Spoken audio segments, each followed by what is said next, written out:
Hello, I'm Otis Corbett, and today I want to share a word about fickleness as I comment on Luke chapter 19, verses 28 through 40.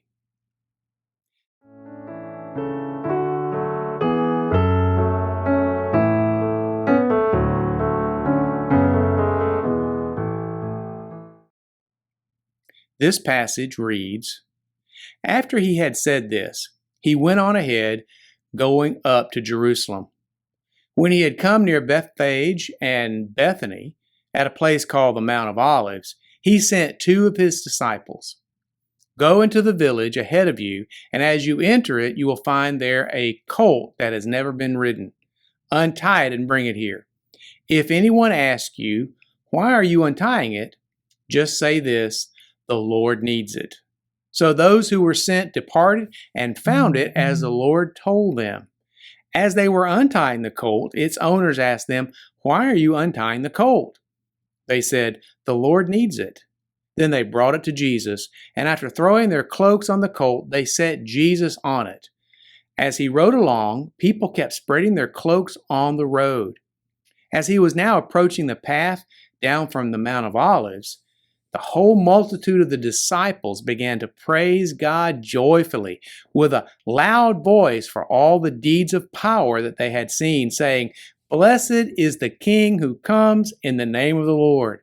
Peace in heaven and glory in the highest heaven. Some of the Pharisees in the crowd said to him, Teacher, order your disciples to stop. He answered, I tell you, if these were silent, the stones would shout out. So, today let's talk about fickleness. Holy Week is an amazing time in church worship. We know from the scriptures a day-by-day account of the week that ended with Jesus being crucified on Good Friday and then rising again on Easter Sunday. Now, the interesting thing to me is that this week, in many ways, is bounded by two mob scenes. In each of these scenes, we see people shouting and gesturing because of Jesus. This is amazing and sad because the thing is, these two scenes are 180 degrees out of phase with one another. On Palm Sunday, the crowds acclaimed Jesus. They effusively welcomed him to Jerusalem, and they worshiped him. What a wonderful experience it must have been for all concerned to have been in that mob acclaiming Jesus. Just 6 days later, however, the crowds were just as animated, but with animus instead of acclaim. Luke 23, verses 13 through 25, records their cries on Good Friday. Pilate called together the chief priests and the leaders and the people and said to them, You have brought me this man as one who misleads the people. But in fact, after examining him in your presence, I have found no grounds to charge this man with those things you accuse him of. Neither has Herod, because he sent him back to us. Clearly, he has done nothing to deserve death. Therefore, I will have him whipped and then release him. Then they all cried out together, Take this man away. Release Barabbas to us. He had been thrown into prison for a rebellion that had taken place in the city and for murder. Wanting to release Jesus, Pilate addressed them again, but they kept shouting, Crucify him! Crucify him! A third time they said to them, Why? What has this man done wrong? I have found in him no grounds for the death penalty. Therefore I'll have him whipped and then release him. But they kept up the pressure, demanding with loud voices that he be crucified, and their voices won out. So Pilate decided to grant their demand and release the one they were asking for, who had been thrown into prison for rebellion and murder. But he handed Jesus over to their will. So we see in less than a week, the crowds in Jerusalem went from saying, Blessed is the King who comes in the name of the Lord, to shouting, Crucify him! Crucify him! What a remarkable flip-flop. And yet, when we think about the record of humanity in the Bible, we should not be surprised at all. In fact, we don't know it to be the case, but it would not surprise me at all if some of the same people who acclaimed Jesus on Palm Sunday were there condemning him on Good Friday. You see, from the beginning of time, people have proved to be fickle, especially when it comes to dealing with God. Adam and Eve walked with God in the cool of the day. That is, until they chose to follow the serpent. Adam sinned even though he didn't have to. He could have trusted God. Abraham trusted God until it came to his wife Sarah, and then he decided to lie to Pharaoh and say that she was his sister.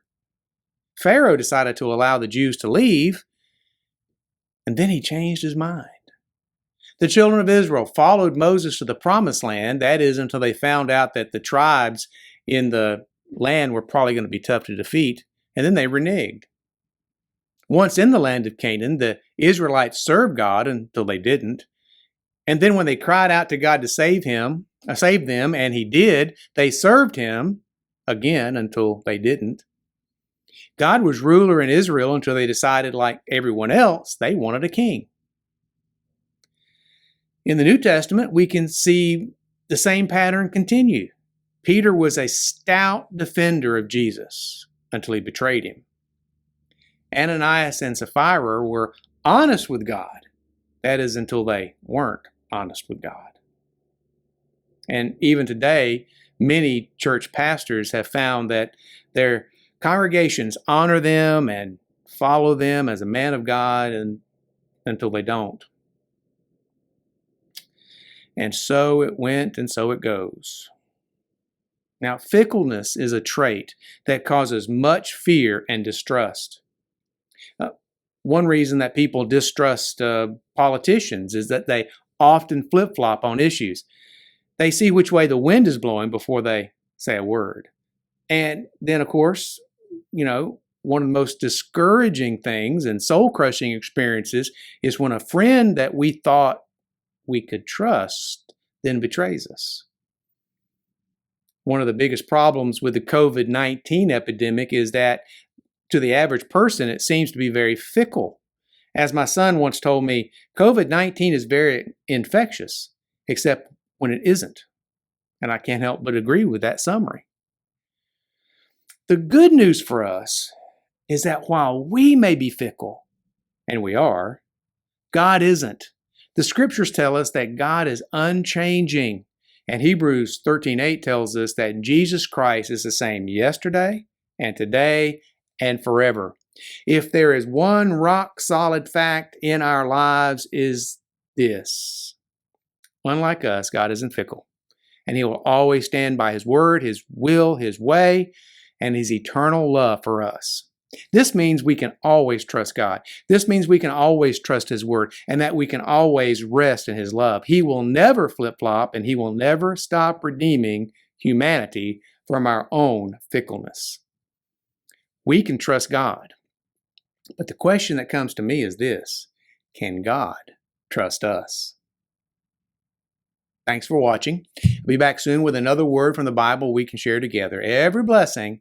I'm Dr. Otis Corbett.